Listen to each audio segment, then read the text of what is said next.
Hey guys, welcome to my channel. Sunday special ఏం చేద్దామా అని ఆలోచిస్తున్నారా? ఇలా కుష్కా రైస్ చేసి చూడండి. ఏ నాన్ వెజ్ కర్రీలోకైనా చాలా బాగుంటుంది.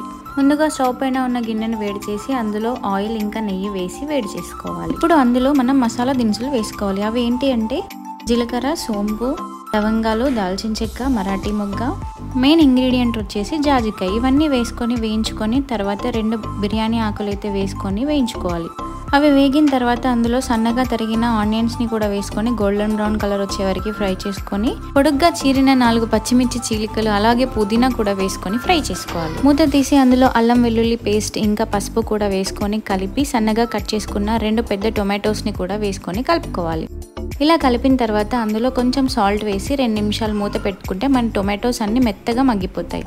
మూత తీసి ఇలా మగ్గిన టొమాటోస్ని అయితే ఒకసారి కలుపుకోవాలండి. కలిపిన తర్వాత గడ్డ పెరుగునైతే వేసుకోవాలి. పుల్లటి పెరుగు అయితే వాడొద్దు. గడ్డ పెరుగు అయితే చాలా టేస్టీగా ఉంటుంది. పెరుగు వేసి ఉండలు లేకుండా మొత్తం కలుపుకున్న తర్వాత అందులో గరం మసాలా, 2 టేబుల్ స్పూన్ల కారం, ఒక 1/2 టేబుల్ స్పూన్ ధనియా పొడి కూడా వేసుకొని ఒకసారి కలిపి అందులో సన్నగా తరిగిన సగం కట్ట కొత్తిమీరను కూడా వేసుకొని కలిపి మూత పెట్టాలి.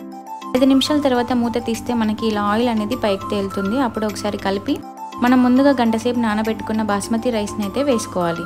6 గ్లాసుల బాస్మతి రైస్కి 6 గ్లాసుల వాటర్ అయితే వేసి మూత పెట్టుకోవాలి. ఒకవేళ మీ దగ్గర బాస్మతి రైస్ లేదనిపిస్తే ఇంట్లో ఉన్న నార్మల్ రైస్తో అయినా చేసుకోవచ్చండి. ఇలా ఒకసారి కలుపుకొని మూత పెట్టుకోవాలి. మూత తీస్తూ మధ్య మధ్యలో కలుపుతూ ఉండాలి. టేస్ట్ చూసుకొని ఉప్పు సరిపోకపోతే వేసుకోండి. 5 మినిట్స్ తర్వాత మన రైస్ అయితే రెడీ అయిపోయింది. పైన కొంచెం కొత్తిమీర, పుదీనా ఇంకా కసూరి మేతితో గార్నిష్ చేసుకోవాలి. ఈ రైస్తో ఏ నాన్ వెజ్ కర్రీ అయినా చాలా బాగుంటుంది. రైతా కూడా ట్రై చేయండి, సూపర్ టేస్టీగా ఉంటుంది. Thanks for watching my video. Please do like, share and subscribe to my channel.